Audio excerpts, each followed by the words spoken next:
La Radio Nationale. RM1, it's 9 o'clock.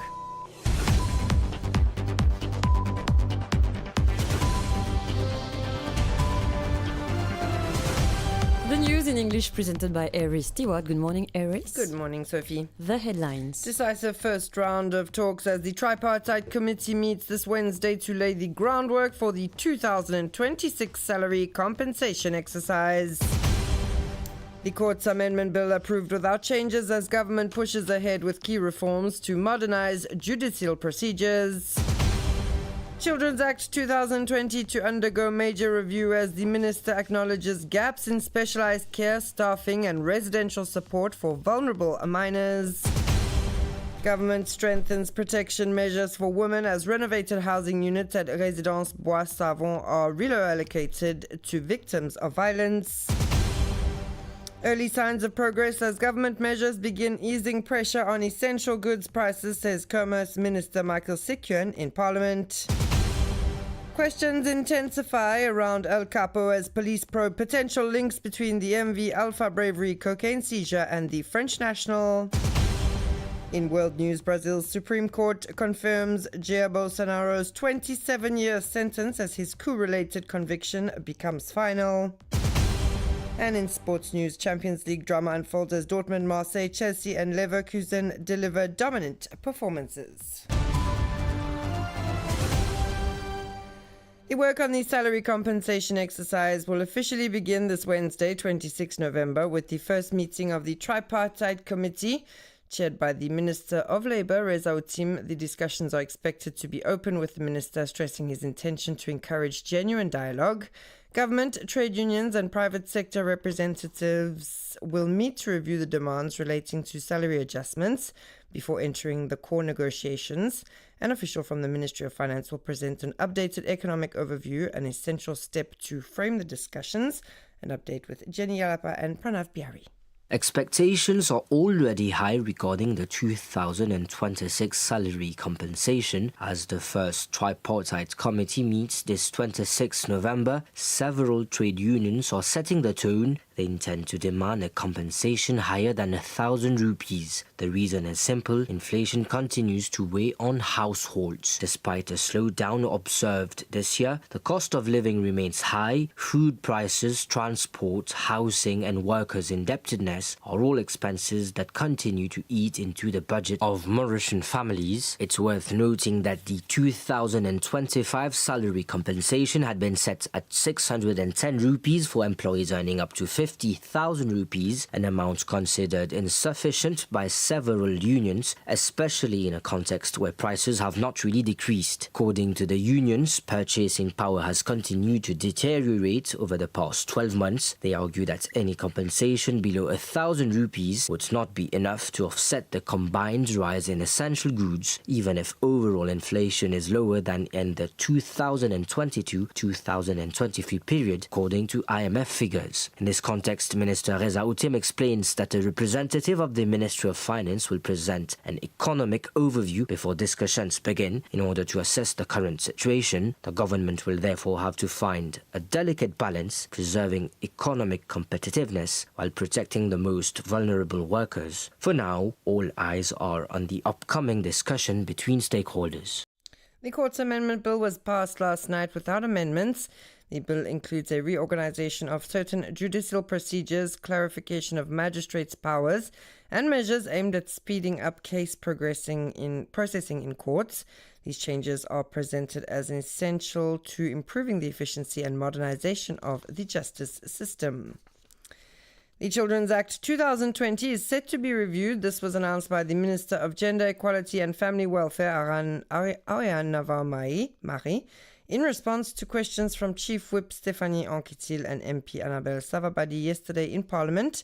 The minister acknowledged that children involved in cases of abuse or sexual violence remain in hospitals for too long due to the lack of specialized institutions. She also highlighted shortages of trained staff and residential care facilities. Novembre announced that the RYC will now fall under the responsibility of her ministry instead of the Prime Minister's office. A steering committee has been set up to review care conditions and support for child victims. Meanwhile, in the context of the International Day for the Elimination of Violence Against Women, the Ministries of Social Security and Gender Equality are joining forces to renovate the housing units at Résidence Bois-Savon. Of the 24 units, 6 will now be allocated to the Ministry of Gender Equality to house victims of violence. The remaining units will continue to accommodate widows over the age of 60. The announcement was made by the Minister of Social Security, Ashok Subon. We take a listen to his comments in this report by Shrina Apadu. According to statistics, a woman dies every 11 minutes worldwide after experiencing domestic violence. One question keeps coming up. Why didn't she leave her abuser's home? In most cases, the answer is unfortunately the same. Une victime violence, je vers autorité concernée. The Minister of Gender Equality, RM1 stated that some victims of violence do go to the authorities or police, and after some time they decide to withdraw their complaint as they do not have anywhere to go but only to the house of the aggressor. 2 ministries are joining forces today to renovate the housing units at the Bois-Savon residence. One of the 24 existing units, 6 will now be made available to the Ministry of Gender Equality to house victims of violence. The other units are generally occupied by widows over the age of 60. The Minister of Social Security, Ashok Subon, said that these units have 1 bedroom, a bathroom and kitchenette. He added that there is also space over there to set up prefabricated housing units. According to him, shelters are not a solution for domestic violence. It's rather an immediate transition period offered by the state. The objective is to eliminate this violence. Once the project is finalized, any woman who is a victim of domestic violence and who wishes to find temporary refuge at the Bois-Savon residence should contact the Family Support Services or call on the hotline 139.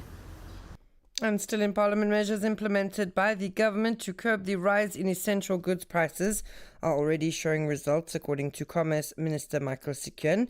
Speaking in response to the leader of the opposition's private notice question on the cost of living, the minister outlined several points, arguing that despite the state of the economy left by the former administration, ongoing actions are gradually delivering benefits. We take a listen to this report voiced by Shrina Apadu.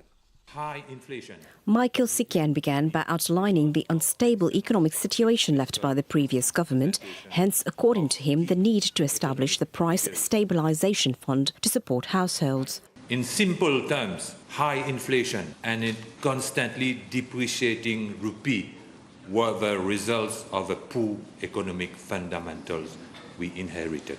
By late 2024, the cost of living had become a serious strain on families. For the 5 basic products subsidized since August 26th, powdered milk, cheese, soybean oil, infant formula and diapers, the total cost is estimated at 492 million rupees over 6 months. Between August and October, these subsidies cost 186 million rupees, of which 73 million have already been disbursed by the MRA. From October to December, they are expected to cost 197 million rupees. The fund also helps maintain the price of bread at its current level, a measure estimated at 448 million rupees for the financial year. Under this scheme, government refunds 60% of the difference between the prevailing market price and the 2021 benchmark price, which represents the lowest pricing point observed between 2021 and 2025. An inter-ministerial technical committee comprising my ministry, Ministry of Finance, MOE